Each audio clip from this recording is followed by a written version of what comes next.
So we're going to pick up where we left off, and I'm going to start by sharing Chapter 9 PowerPoints on molecular orbitals. Oops. Let's do this correctly.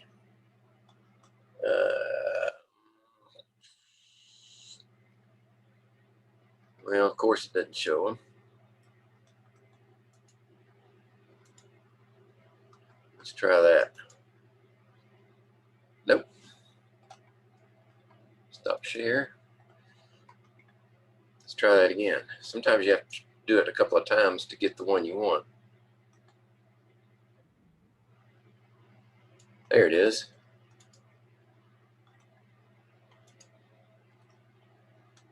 Now I want to back up. Let's start the slideshow and then I'll back up.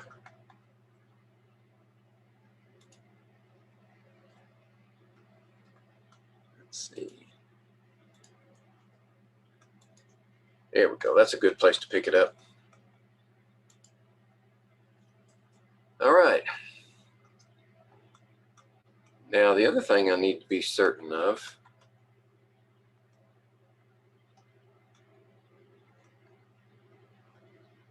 is, are we recording?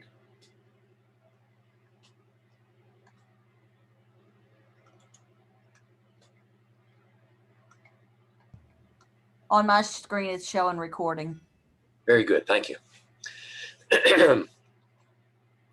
Okay, so this is just that slide that I used to compare the localized electron model, which is based off of overlapping atomic orbitals, and compare that with the molecular orbital model, which considers electrons as smearable. They delocalize over the whole molecule.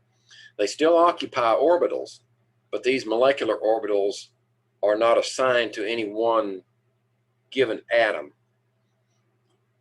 They're molecular orbitals, that is, they're assigned to the entire molecule. Of course, other things that they have in common are that each orbital can only have 2 electrons, spin up, spin down, maximum. And the wave function for an atomic orbital is calculated, and the energies are quantized, that is, they come in discrete packets. And the same thing is true for the molecular orbital wave function. They are also quantized. So there are equations that are solvable for either situation. Okay, so as you form molecular orbitals, you always start with the atomic orbitals of the atoms that go into the molecule. So that's what you have to work with, the atomic orbitals to start with. And then you take all those atomic orbitals and produce molecular orbitals from them, and they have to be exactly the same number. Number of orbitals is conserved. We describe the sigma bond, which is on axis between 2 atoms. And then the other, I'm not sure we did that one yet, is the pi bond, which is the off axis bonds that, of course, there's only room for 1 sigma, and anything else has to be a pi. Okay, next thing I'm going to do is show you a little video, and I hope this explains it better than I would, and take less time, obviously, of why the concept of interference is useful for explaining molecular orbitals, based primarily on the fact that electrons are treated as waves. They're particles, but they're waves also. Just like light has a dual nature, all matter has a dual nature. And we're going to use the concept of interference of waves, in this case, probably, I think it's light, but that concept extends and is applicable to electrons as well. So, oh, I'm going to give you some terms first. So when we have waves, we can represent them as like that, right? That's just my representation of a sine wave. And they can meet each other in space, and what happens to them is called superposition. And when you put them together, it depends on how they are aligned with one another. Are they in phase, out of phase, or only partially phased? If they're in phased, then the other one will be just exactly like that. Okay, so you see the crests and the valleys match up, they line up. Those are in phase waves. And this is what you would see with a laser. Lasers have specific characteristics, and one of them is that all of their light emissions are in phase. So when you add those two waves together, they encounter one another, say they're going the same direction, then what you get by superpositioning those amounts is you get something, let's say in the middle, that's like this. They're additive. Okay. Interference is the word we use to describe how they interact. And they can either be constructively interfered with one another, in which you add their values together and you get an increase on one side and a decrease on the other. Or they can be destructive. Perfectly destructive waves are those in which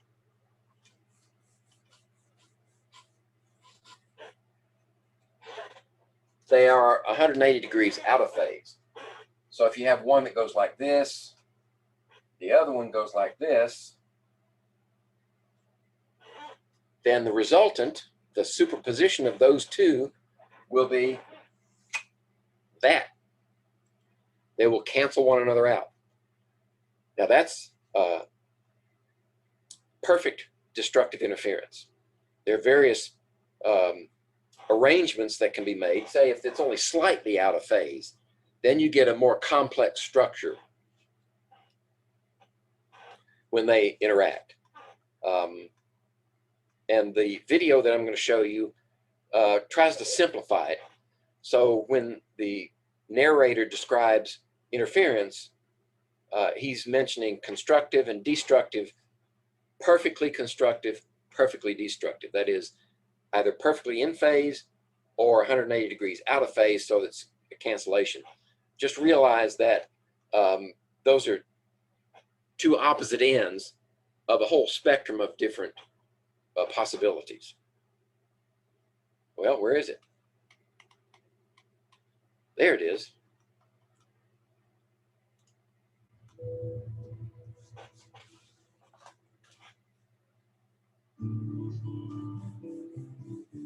Waves can overlap.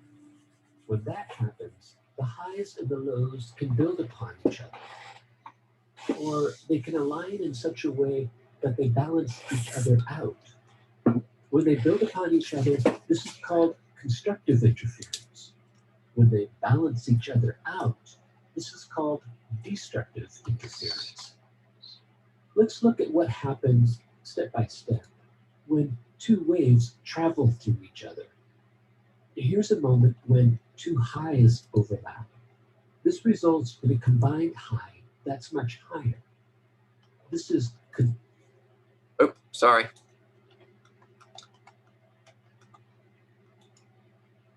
I messed up.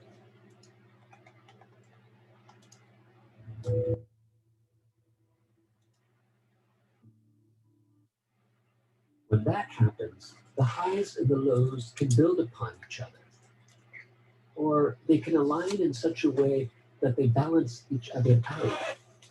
When they build upon each other, this is called constructive interference.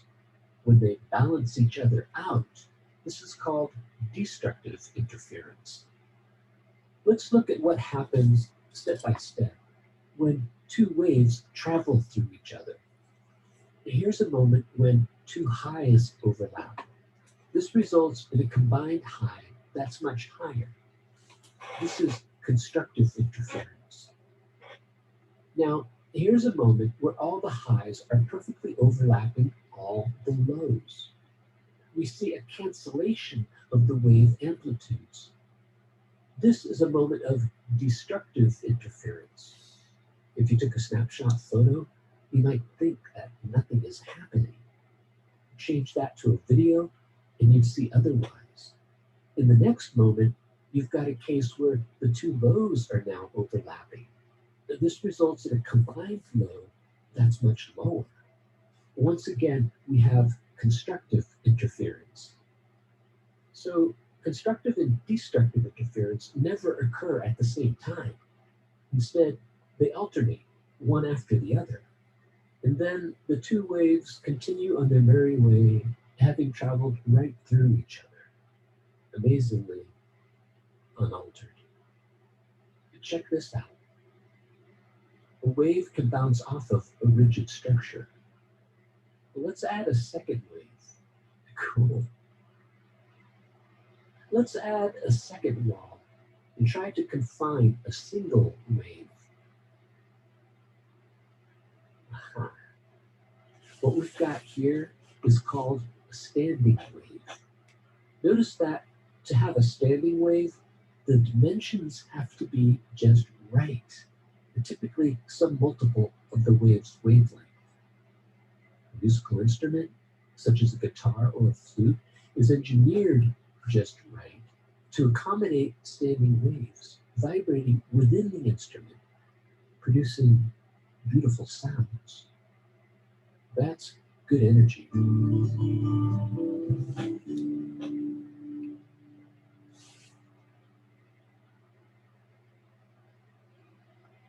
Okay, so, no, sorry.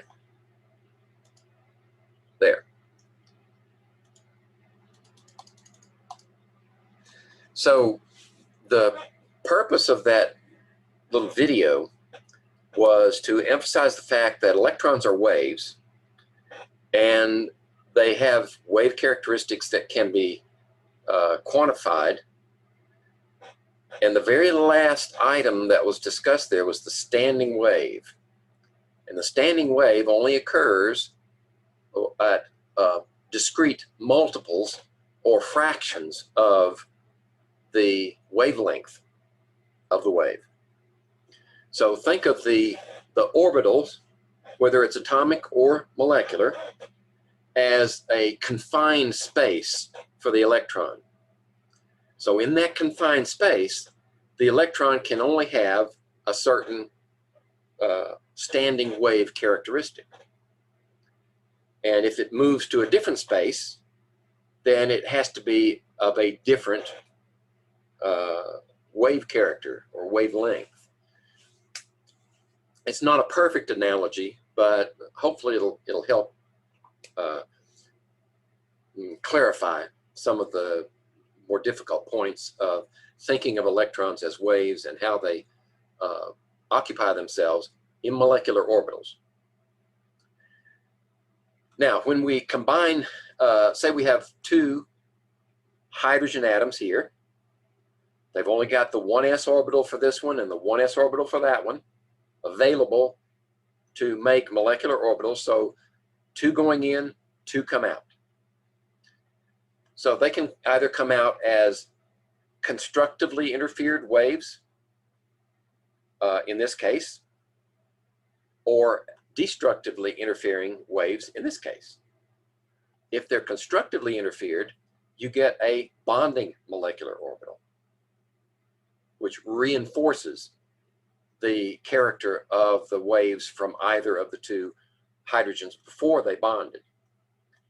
And for this type of bond, it's obviously a sigma bond because primarily the density of the electron is between the two atoms. And then if they destructively interfere with one another, they produce an anti-bonding orbital.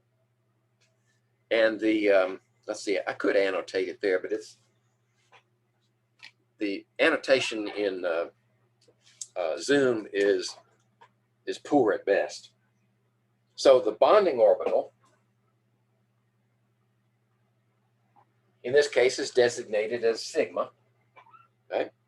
The anti-bonding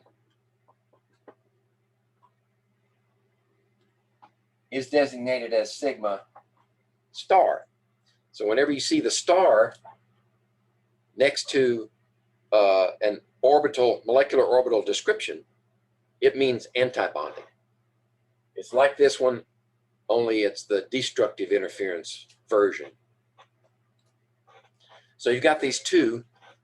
You went in with two, you came out with two.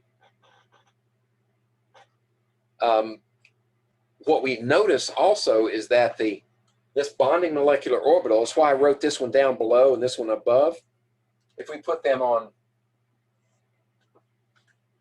an energy scale, the energy of the sigma bond is lower than either of the S bonds that went into it. So if this is a 1s for one of the hydrogens, this is a 1s for another hydrogen, then it produces this sigma at a lower energy, which means stability, favorable conditions for a bond, and the anti-bonding is higher in energy, which tends to destabilize. It's less likely to produce a bond.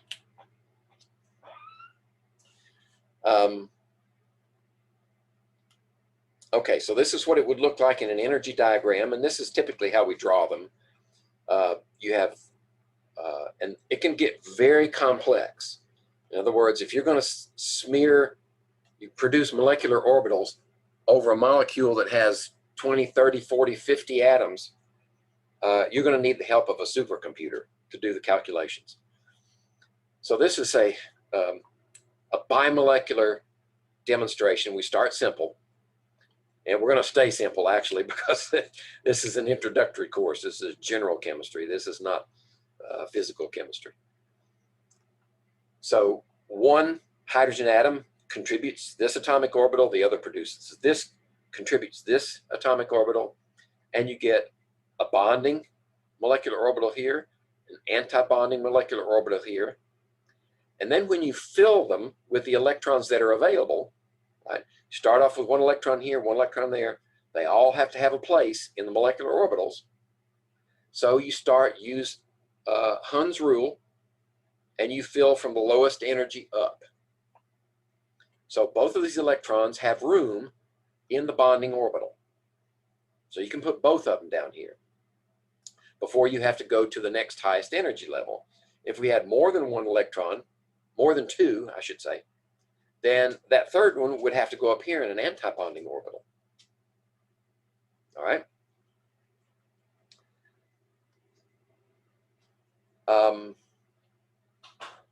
So we just stop for a second to emphasize this point.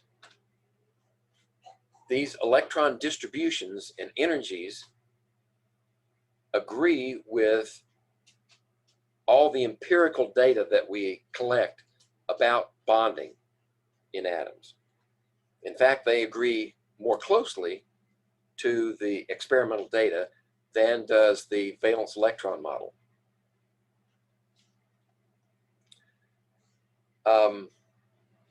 The labels that we give the molecular orbitals, they'll either be sigma or pi, at least for our use, because we're not going to get any more complex than that. Says something about their shape, right? The sigma bonds are going to be between the atoms, right? And the pi bonds are going to be off-center. Okay, these are sigmas, those are pi's, and these are bonding molecular orbitals. Now we can draw antibonding molecular orbitals. Of course, we had the sigma stars out here. All right. The pi stars can also be written in, and they look more like this.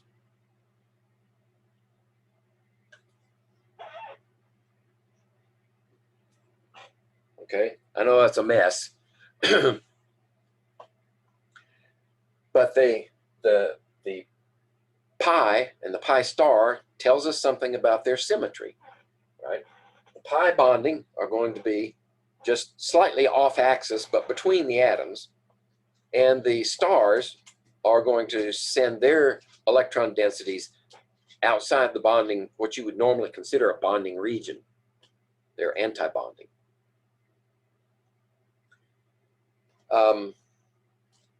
And we can write shorthand electron configurations in a similar way to the electron configurations for atoms.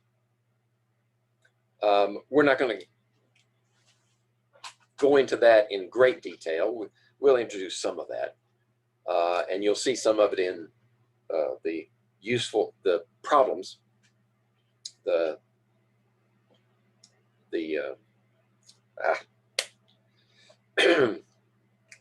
study document. We emphasize here that you can still only hold 2 electrons per orbital, and the number of orbitals is conserved. We can't emphasize that too much. An s orbital has a spherical shape.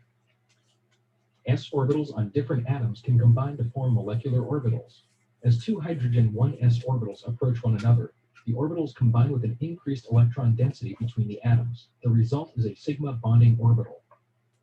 S orbitals on different atoms can also combine by subtracting the 2 1s orbitals. A decrease in the electron density between the atoms is observed, resulting in the formation of a sigma antibonding molecular orbital.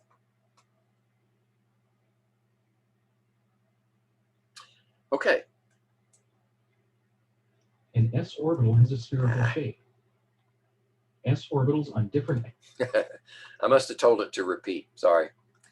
The information that we get from the energy diagram, where we put electrons into bonding and antibonding orbitals using Hund's rule, right, lowest energy first, we can use that information to say something about the strength of the bond. And to do that, we do a simple calculation. It's called bond order. And it's, like I said, it's a simple calculation. Bond order is just count up the number of electrons in bonding orbitals, subtract the number of electrons in antibonding orbitals, and divide by 2. And that gives you a number. Sometimes it's a whole number. Sometimes it's a fraction. When we talk about the types of bonds in our valence bond theory in the model there, we either say it's a single bond, it's a double bond, it's a triple bond. We don't have anything in between. And that's one of the weaknesses of that model, is that when we end up with a situation where we have a single bond, let's see,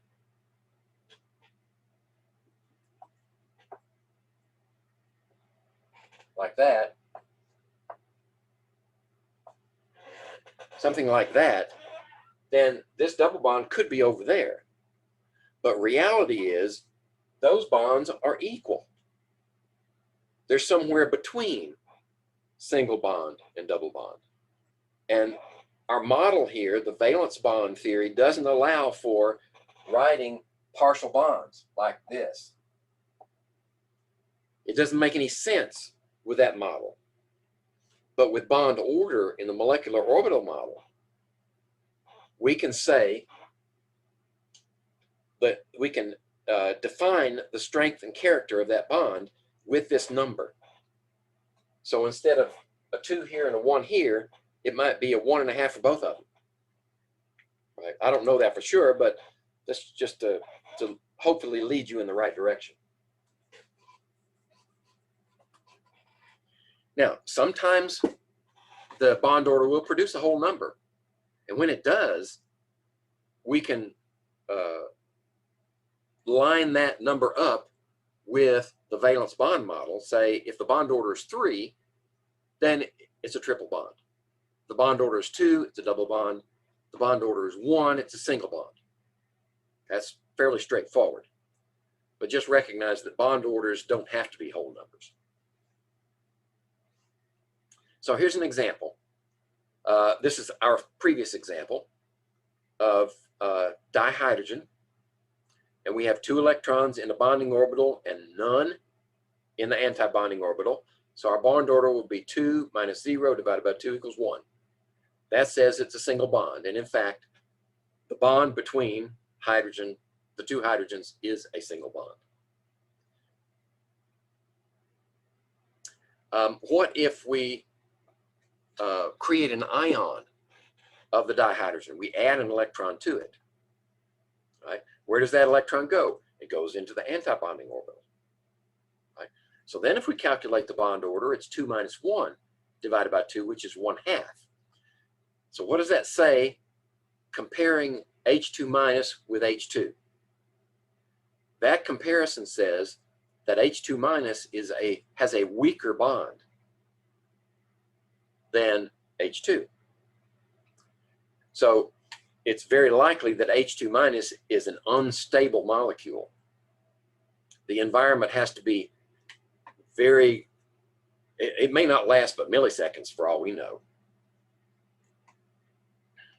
But it's not a strong, it's definitely a bond because it's greater than 0. And that's another characteristic of bond order. They're always positive numbers.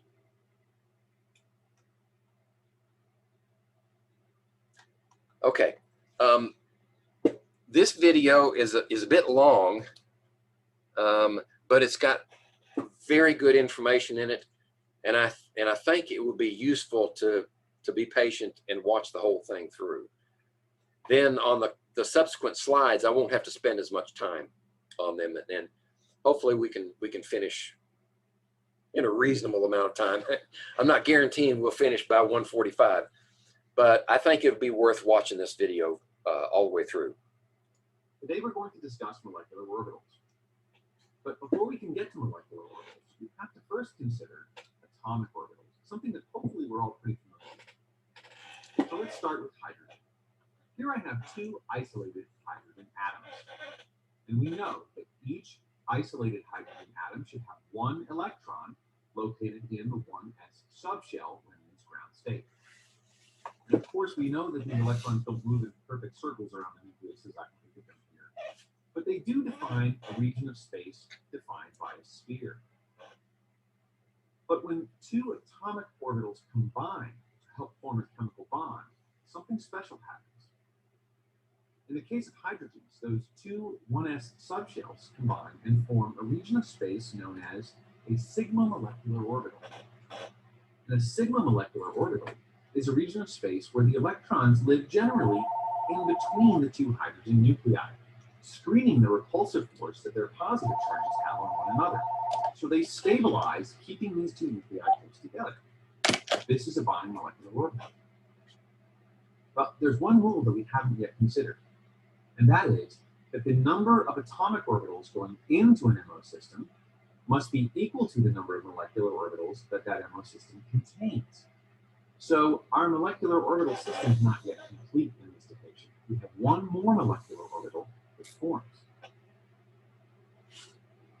That new molecular orbital that forms is called a sigma star molecular orbital. And it looks quite different from the sigma MO, doesn't it?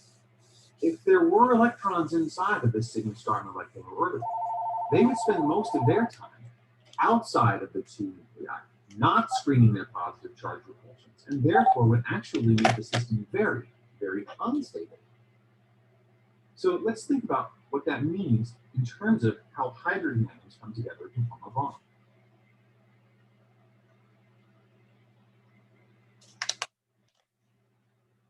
In order to fully understand the molecular orbitals in the H2 molecule, we have to plot them in terms of energy. So here in this depiction, I've shown the two atomic orbitals here as these lines in blue. That will be our non-bonding energy. Unless there's an energetic benefit to forming molecular orbitals, these two atoms aren't going to get together and do that. So bonding molecular orbitals will be lower in energy, and antibonding orbitals will be higher in energy in this purple line that I've drawn. So let's combine these two different atomic orbitals into molecular orbitals and see what happens. When this happens, we always get a combination that is sort of centric around that non-bonding energy. In this case, we form two new molecular orbitals from our two atomic orbitals. One is the sigma, one is the sigma star. Next, we have to populate our new molecular orbital system with the electrons that we know the atoms are bringing to the party. In this case, one from each. When we do this, notice that those electrons go into a lower energy orbital overall, and this lowers the overall energy of the entire system. So this energetic benefit that comes from forming and populating molecular orbitals leads us to the prediction that hydrogen will form a bond to another hydrogen. But beyond that, we can actually calculate exactly how many bonds we form. We call this the bond order, and it's calculated quite simply, using the number of bonding electrons minus the number of antibonding electrons, divided, of course, by 2, because we know it takes 2 electrons to form a chemical bond. In our example here of hydrogen, we have 2 bonding electrons, and we have no antibonding electrons. Consequently, our equation tells us that we expect 2 hydrogen atoms to get together and form a chemical bond with an order of 1. In other words, a hydrogen molecule should have a single bond. And that is, in fact, exactly what we see.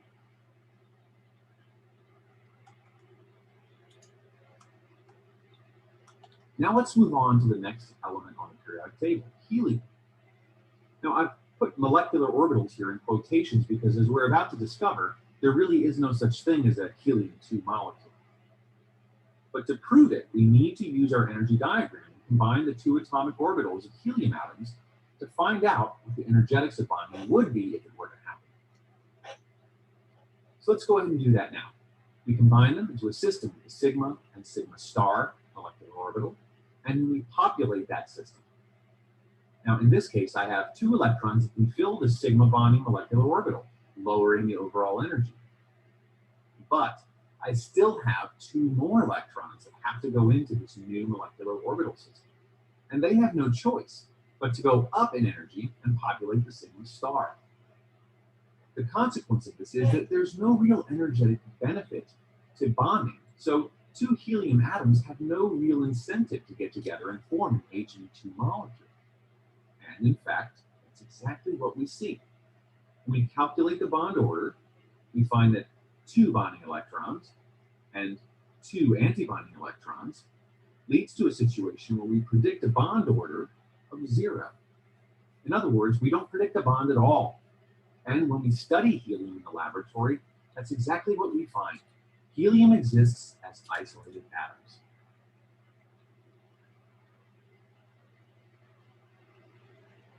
Now let's expand our discussion and consider the molecular orbitals of elements from the second row of the periodic table. We're going to begin with fluorine. Now, fluorine, we know, has available p orbitals because it's in the second row of the periodic table. So atoms of fluorine have 3 different 2p orbitals to donate to forming new chemical bonds. And within those orbitals, we know each has 5 electrons. So let's think about, first, how those atomic orbitals combine, and second, how those electrons can populate the new system energetically to make something that's beneficial. When we combine p orbitals, we find that we have a system that looks a bit different, don't we? In this case, a grand total of 6 atomic orbitals must combine to form a grand total of 6 molecular orbitals.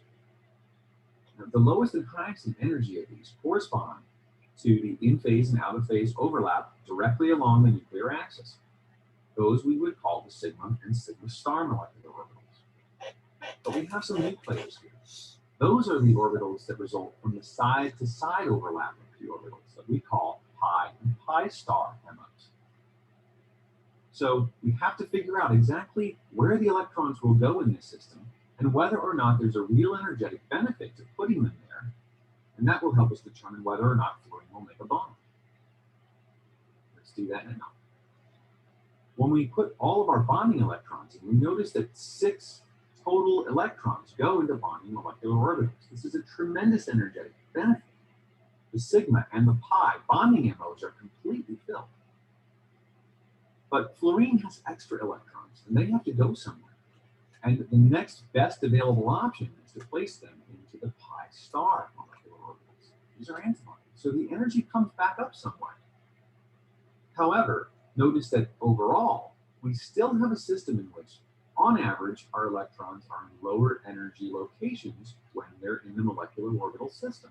There's a little bit of an energetic benefit here. And our calculation for bond order lets us know that when you have a grand total of 6 bonding electrons and a total of 4 antibonding electrons, you would expect that species to form a single bond. And in fact, when we study fluorine in the laboratory, that's exactly what we find. A molecule with a single bond.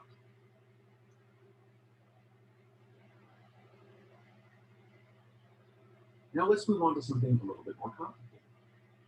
Here's another second-row element, nitrogen. Nitrogen also has 2 p atomic orbitals available, but in this case, only 3 electrons each.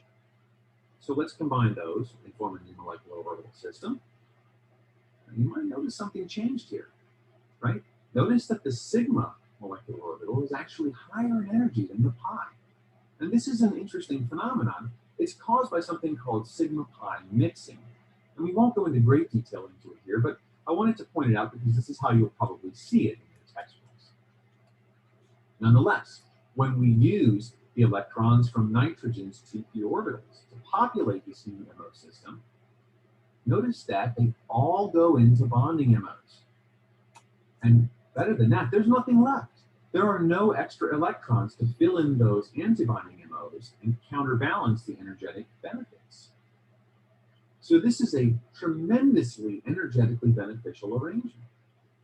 When we calculate the bond order of an molecule, we find that having 6 bonding electrons and absolutely no antibonding electrons, we expect a nitrogen molecule to have a triple bond.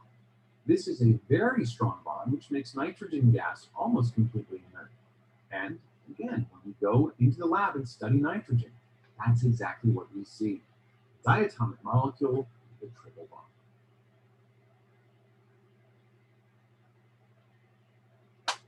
Now let's consider one more element in the second row of the periodic table. This time we'll consider oxygen. And I promise, I'm not wasting your time here. We're going to see something new. Now, just like any other second row element, oxygens have available 2p subshells. And we know from their electron configurations that each oxygen contains 4 electrons in those 2p subshells. So let's combine them to form some molecular orbitals. When we do this, we don't see any real surprises here. Sigma, sigma star, pi, and pi star molecular orbitals form. 6 atomic orbitals in, 6 molecular orbitals out. And if we fill them from the lowest energy to the highest, we notice that 6 of these electrons will go into bonding molecular orbitals, giving us a nice energetic benefit. But there are still 2 remaining electrons. And here's our new question. They clearly should go to the pi star MO, but should both electrons go into one, or should they each take a separate molecular orbital for themselves? The answer to the question is rooted in Hund's rule and the Pauli exclusion principle. Electrons will try to spread out and maximize spin. So, when they populate this new molecular orbital, they do so like this, raising the overall energy a little bit, but not enough to completely counteract all of those bonding electrons, so there will be a bond formed here. O2 molecules do exist. But even more importantly than that possibly is this.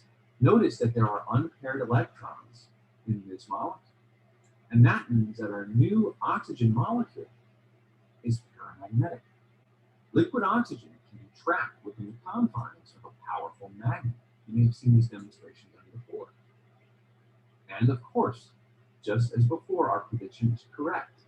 If we calculate the total bond order of oxygen using 6 bonding electrons and 2 antibonding electrons, we find that the 6 and the 2 leads us to a calculated bond order of 2.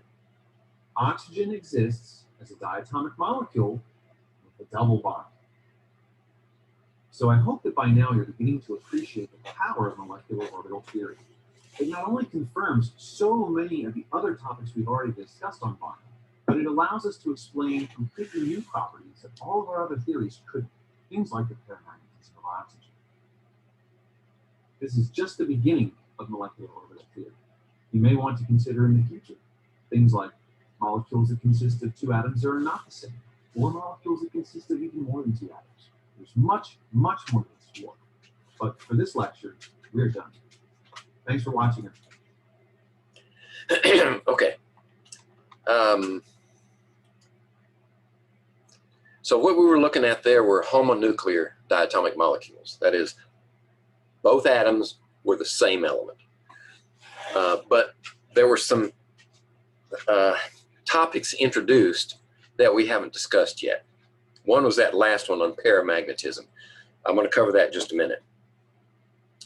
The other thing you may have noticed was when 2 atoms, in this case, bond, you use all of their atomic orbitals to form molecular orbitals. And in the demonstration, in this video, we were only talking about the p orbitals from the second period. But in fact,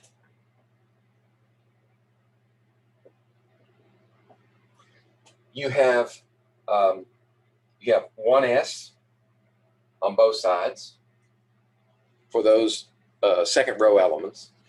You have 2 s's, and you have the 2 p's.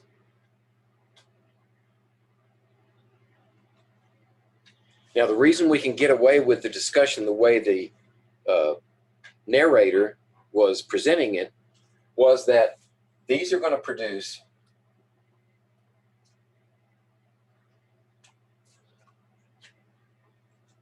balanced sigma and sigma star, and these are going to produce balanced sigma and sigma star.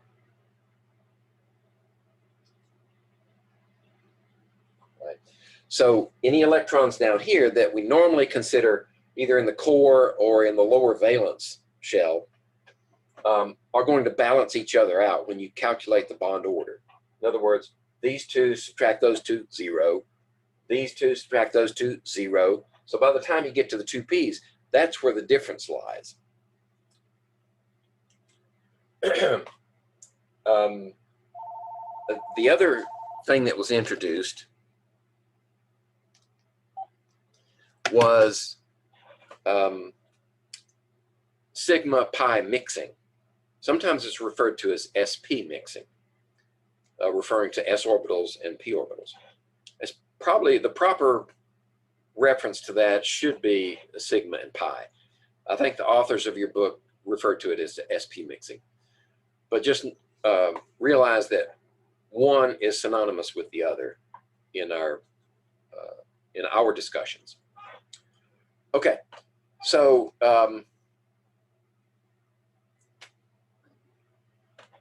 the contribution to molecular orbitals and the bonding, we're going to focus on the valence orbitals. So if we get into the third period, we would both be interested only in the 3s and the 3p, and then of course, yeah, we're still in the third period. We're still only interested in s and p. It's when we get into the fourth that you have to introduce d's, and that's when things really get complicated fast. So we're going to stay away from those. When 2p orbitals are aligned sideways and added, a pi bonding molecular orbital is formed. When 2p orbitals are aligned sideways and subtracted, a pi anti-bonding molecular orbital is formed.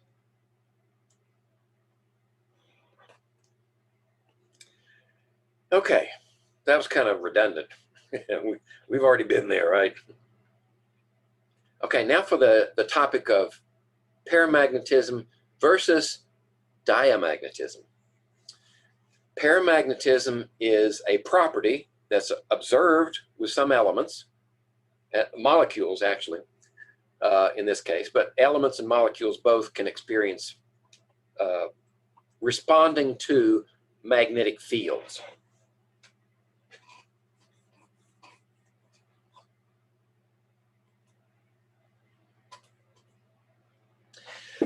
So, in order for an element or a molecule to respond to a magnetic field, because electrons have spin, there needs to be at least one electron that does not have its spin balanced. So if we have an electron here and its spin is that direction, and right next to it in the same orbital, you have an electron with its spin going the other direction, they cancel one another out. Okay. But if you have one by itself or more, in the case of oxygen, you have two, then that element or molecule can respond to a magnetic field. It's characteristic of a moving charge produces a magnetic field. That's Michael Faraday discovered that and expounded on it, both with demonstrations and mathematics. But this moving charge can respond to a magnetic field. So if your molecule or your element has an unpaired electron or more, one or more, then it will respond to a magnetic field. And that's why the demonstration you would see is a very strong magnet, one of these big horseshoe magnets like this.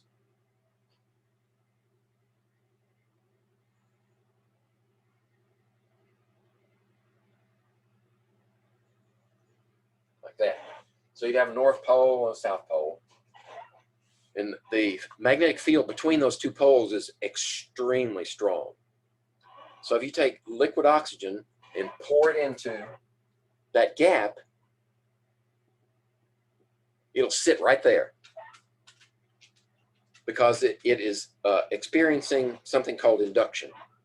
The magnetic field here is aligning itself with the magnetic field of the unpaired electron, and the force required to hold that oxygen up against gravity is sufficient, and it just stays right there. That's called paramagnetism. Para is the prefix that, the Greek prefix that means beside, like to walk beside. So this compound, O2 in this case, is beside and in lockstep with the magnetic field. Whereas an element or a compound that does not have any unpaired electrons, they're all paired, then it will not respond to this magnetic field, and it's diamagnetic. Dia as to diametrically opposed, diameter opposite sides. So the example here is nitrogen. Nitrogen will not respond to that, so liquid nitrogen poured through that magnetic field just go right on through. And we can draw the molecular structure for dinitrogen and prove that it has no unpaired electrons. Let's see, we might do that in a minute. Let me look at my hard copy. Just get a heads up. Yeah, we'll look at that right after this one. But this is something, this paramagnetism and diamagnetism is something that can be measured with the proper instrumentation. In this case, this looks like a mechanical balance, but now, of course, we have electronic balances that are more sensitive. And what you do is you take your sample and suspend it in a strong magnetic field, and you measure its response to that field. You know how strong the magnetic field is. You can measure the response by the pull on this balance, and you can use that through some mathematical manipulation to determine whether or not you have one unpaired electron, 2, 3, or more unpaired electrons. And that will either agree with your theory or disagree with your theory. And in the case of the molecular orbital model, all of these measurements agree perfectly with what we would expect. The molecular orbital predicts something, and it's measured in this device. Okay, so what we have here is, I think this one came out of your book, I'm not sure. I've got two versions.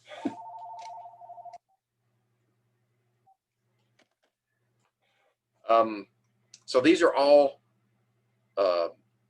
diatomic homonuclear molecules. In other words, they have the same two atoms of each element bound together. And what we're looking at here is, notice that on the bottom, these orbitals are formed from the s orbitals from that element. So they're down here. And these up here are formed from the p orbitals. So what we have here is, remember the molecule, the nitrogen molecule, did not experience, let's see, no, it did experience. Oxygen did not experience. Oxygen and fluorine did not experience sp mixing, which would put the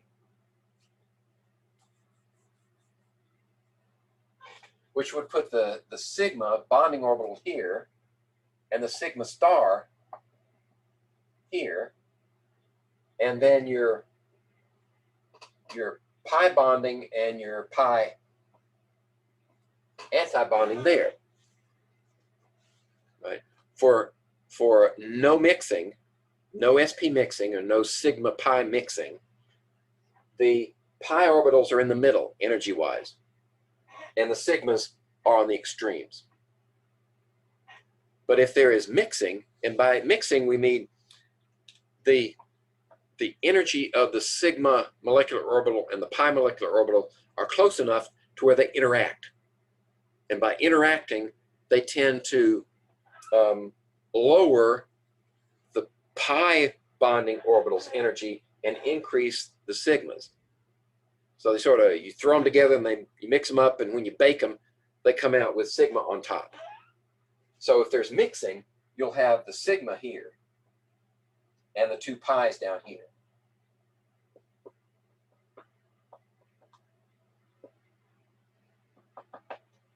So this is no mixing, and this is mixing. And what you'll notice is in the periodic chart, at least for these second row elements, you don't get mixing for oxygen, fluorine, and beyond to the right. Now, I don't know why they put neon in there. I guess it could form a bond, but I wouldn't expect it to.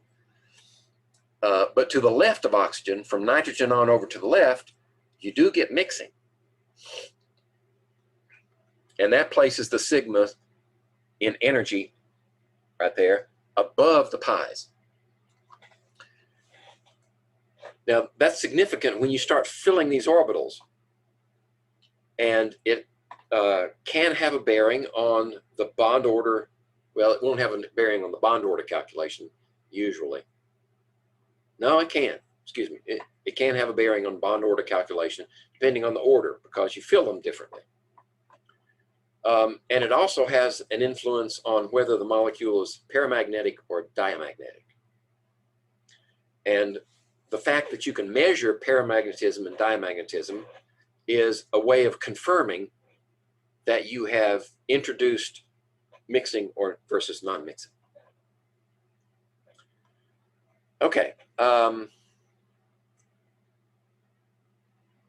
So So here's another way of representing them that gives you a little more information. So oxygen and fluorine have no sp mixing. Boron, carbon, and nitrogen do have sp mixing. So that tends to let's see, here you go. So these right here are derived from the p orbitals. Notice that the subscript here, 2p, 2p, 2p, 2p, shows the origin, the atomic origin of the molecular orbital. And over here, the pi and the sigma are inverted because there's no mixing. The pi's are both in the middle and the sigmas are on the periphery. That's characteristic of no sp mixing. And then when you start to fill the orbitals, in other words, for the diboron, you have well, these s orbitals, we can leave those out. The diboron is going to have 2 p electrons that go into these orbitals, right? So it should be paramagnetic, right? Hund's rule says, and the Pauli exclusion principle says that they go in at the same energy level, they spread out, they maximize their spin by going into separate orbitals. So that means it's paramagnetic because those are unpaired electrons. Whereas carbon is diamagnetic because its electrons have to be paired. Nitrogen, same way, they have to be paired also. But when you get to oxygen, you've got 2 unpaired, and you get to fluorine, oxygen will be paramagnetic. And then when you get to fluorine, all of the electrons are paired, and it's diamagnetic. Now, if you calculate the bond order, you find that if we're just concentrating on these p orbital derived, then 2 minus 0 divided by 2 is 1. Or 4 minus 0 divided by 2 is 2. It's a double bond. And nitrogen, we've already done, is a triple bond. Oxygen's a double bond that we saw in the video, and fluorine's a single bond. And you can observe the difference. This just is animation to show you that when you get mixing, these 2 invert.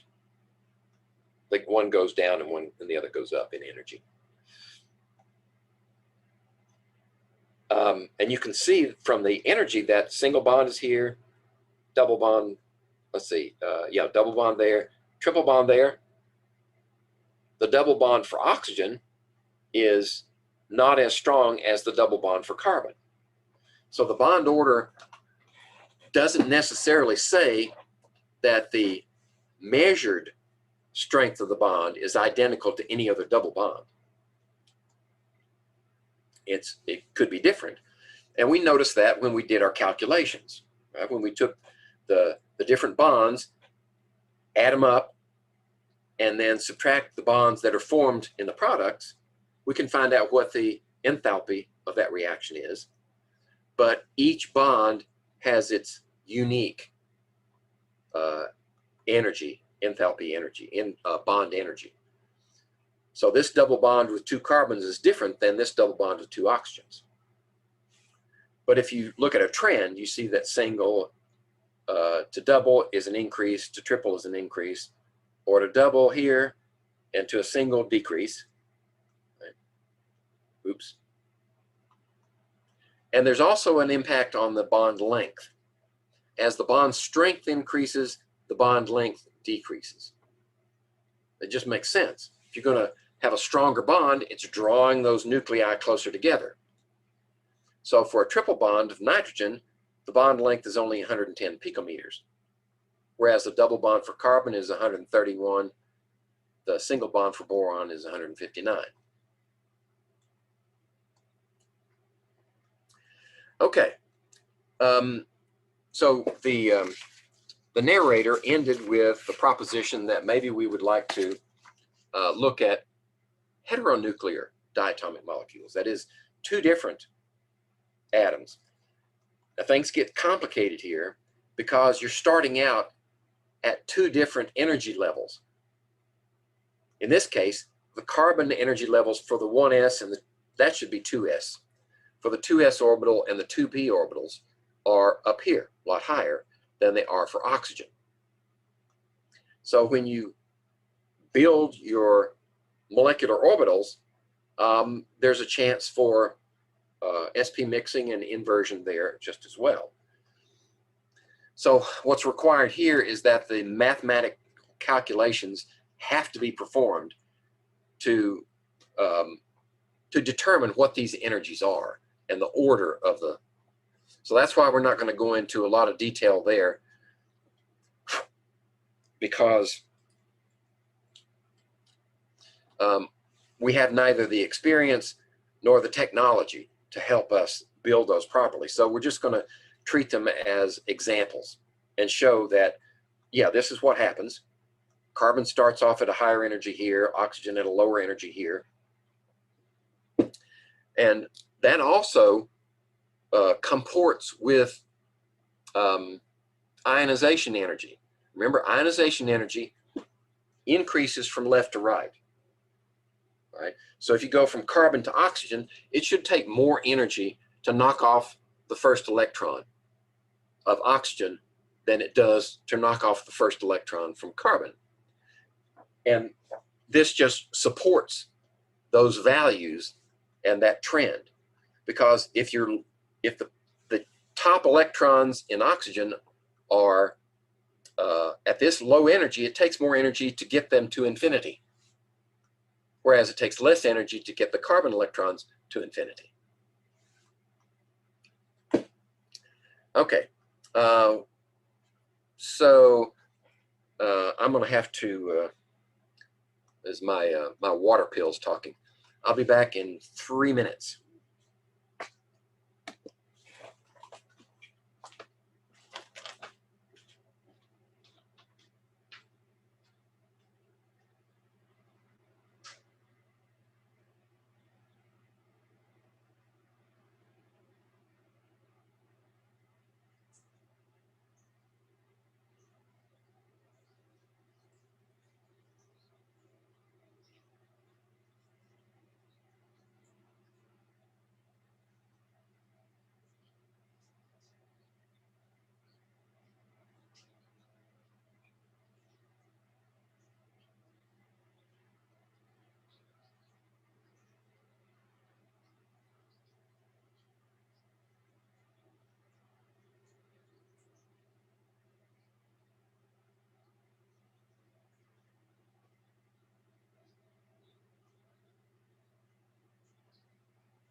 Okay, sorry about that.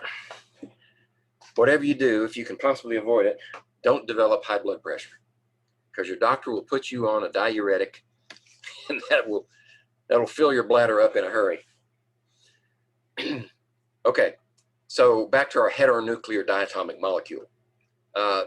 This shows that the 1s orbitals, in other words, carbon, actually this is 2s, excuse me. 1s is not shown here. That should be 2s. 2s and 2p interact with 2s and 2p on oxygen. So the 2s's interact to give you this sigma s and this sigma s star, right? So notice that those are sort of mixed in with the ones that are derived from the p orbitals. Right? So that's what I mean. Things can get really complicated.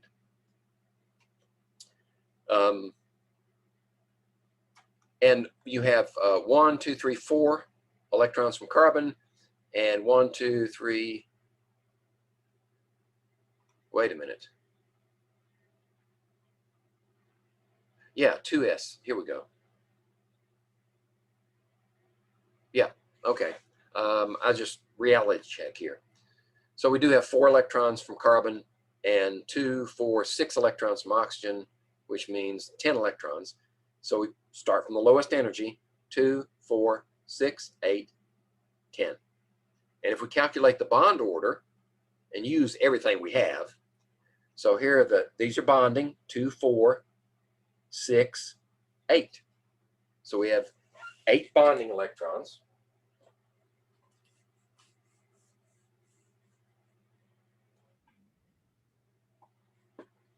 And then how many? We have 2 antibonding divided by 2. So that's 6 divided by 2 is 3. A bond order of 3, which makes carbon monoxide triple bonded. Very strong bond. So why is it so poisonous? Right? Well, we can go back to the Lewis dot structure for carbon monoxide, and I'm not going to go into the detail now, but it has unused electron pairs. It makes it very reactive. In fact, it's more reactive than oxygen or carbon dioxide, which makes it bind very tightly to the iron in the hemoglobin and excludes oxygen. So what carbon monoxide does is it competitively inhibits the transport of oxygen in the red blood cells. And it sticks very strongly to iron and suffocates you on a cellular level. Okay, here's another possibility. HF, hydrogen fluoride. And if we look at hydrogen only has the 1s, right? So you got to mix a 1s with 2 p's. This one 2p. Of course, there are 3 of them, but we don't need all 3 because there's only 1 electron here. So you get this sigma and that sigma star, and both of these electrons go into the sigma, which means HF has an order of 2 minus 0 divided by 2 equals 1. It's a single bond.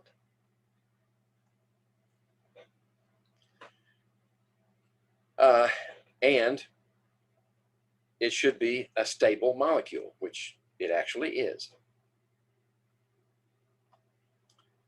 This is just a look at an artist representation of HF. We find that the electron density tends to spend more time around the fluorine, which we can explain by electronegativity. But can we explain it by a molecular orbital? Well, the sigma bond here, if we say that this sigma bond is formed from that 1s and this 2p, the sigma bond is closer in energy to the 2p, so maybe we can infer from that the electrons spend more time around the fluorine since it contributed the lower energy value. I don't know if that's a fact, but it seems reasonable.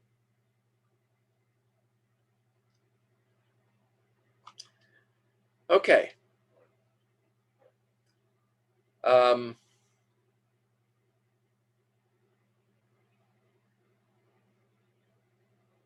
All right, and that seems to be what they're saying here, because this is exactly the bond polarity observed for HF. We find that that sharing is unequal.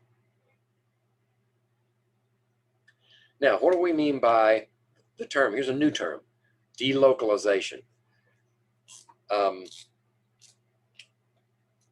In fact, I think we've used it before. We just didn't define it. So what do we mean by delocalizing? Well, delocalization is used to describe molecules that we drew for the valence bond theory, in which we had equivalent Lewis diagrams.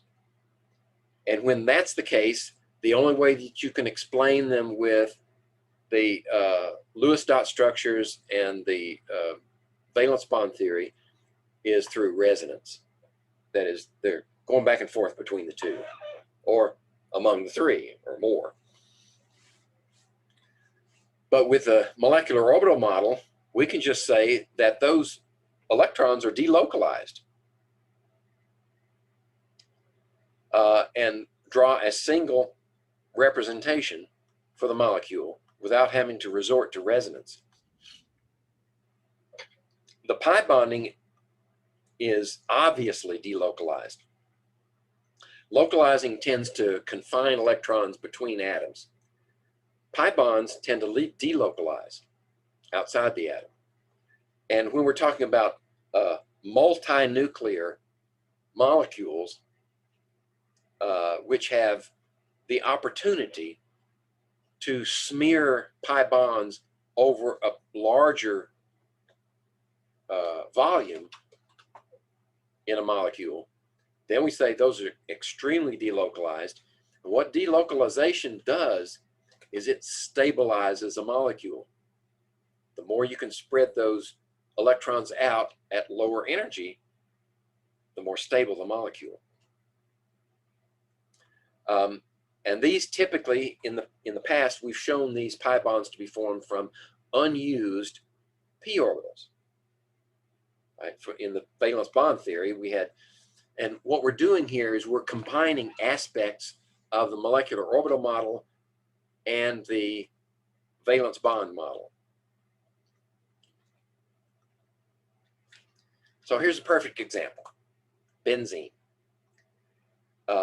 What do we know about benzene? Well, if we draw the Lewis dot structure, this is what it would be. We'd alternating double and single bonds.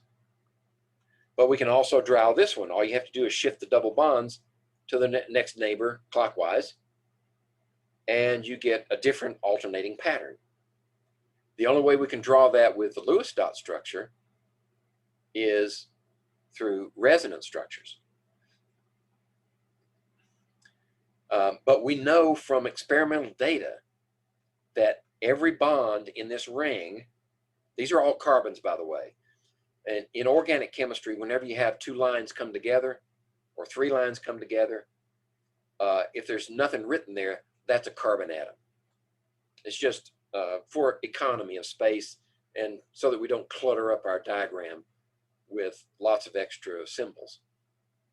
So when these two lines come together, these three lines come together, that's a carbon atom. So this is carbon, carbon, carbon, carbon, carbon, carbon. 6 carbons, 6 hydrogens.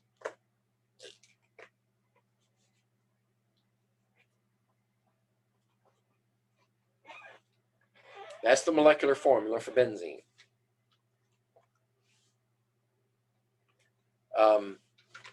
Okay, so now to move on to delocalizing.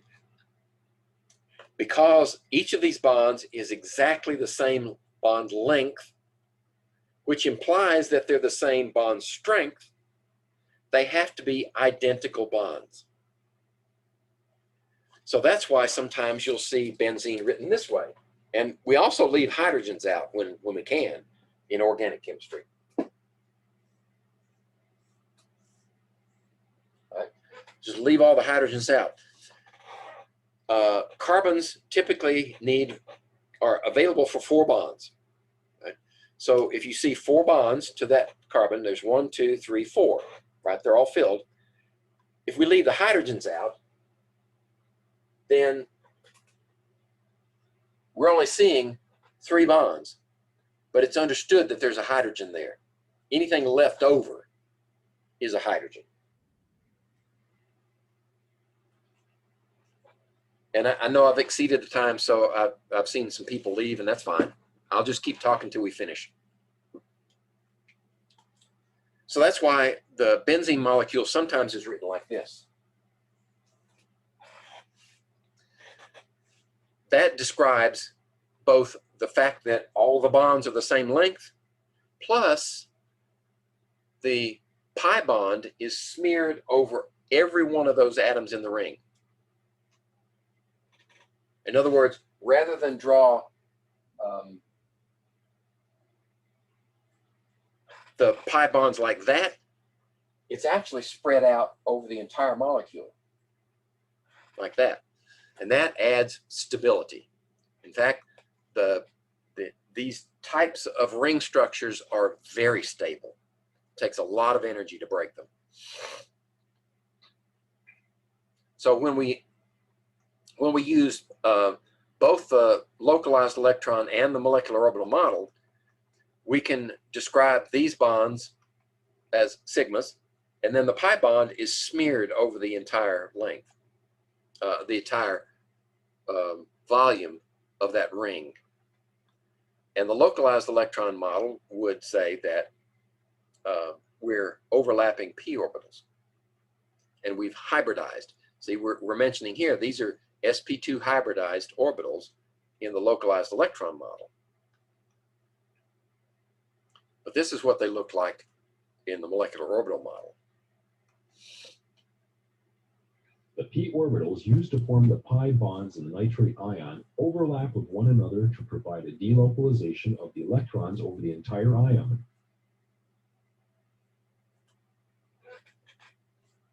So it doesn't have to be a ring structure in order to get that effect. This NO3 minus ion, which is one of our polyatomic ions, experiences this delocalized pi bonding. And that's one of the reasons that the nitrate polyatomic ion is very stable. And many of the polyatomic ions are stabilized that way. Okay, what we have here is just a short blurb on a technique for determining the energies of electrons in these molecular orbitals. So what happens is, if you have a molecule, some molecule, and you shine H nu, which is equal to energy, remember that formula? Light energy of a very high energy, could even be X-rays. Shine it at the molecule, then you get a spectrum of energies for the electrons that are ejected. Now, what kinetic energy does the electron have as it's leaving? Its kinetic energy is due to what's left over. You have a certain amount of energy that's required to remove an electron from an orbital, and then what's left over is kinetic energy. So we know the energy going in, we know the energy coming out, and the difference is the energy of that electron at its given level. And if we measure, this is constant, if we measure these kinetic energies and subtract them from this energy, then we get a spectrum. And we've identified the energies of each of these molecular orbital levels with this technique. So this is just experimental confirmation of the molecular orbital theory and the energies that are calculated for each of those levels. Now, we're using a measurement here that hasn't been defined for you, the EV. It's called an electron volt. So that's the energy that's acquired by one electron when it's accelerated in an electrical field of 1 volt. Right.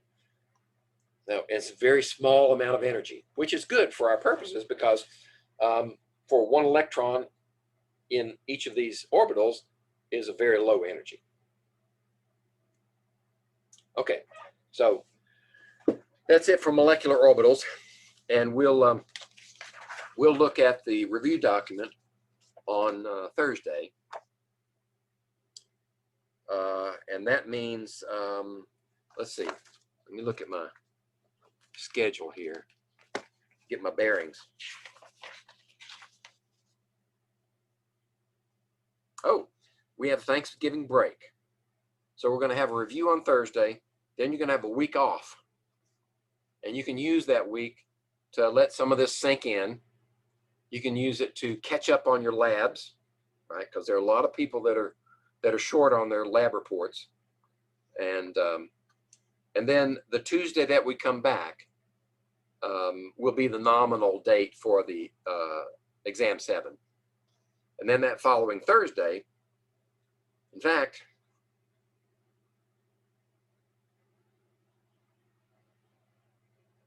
since we don't have any new material on that Tuesday when we come back, we can use that for additional review if you need it. So I'll be available on that day for review if you need to push your exam out another day or two. And then on Thursday, and that's flexible too, we have a final exam review.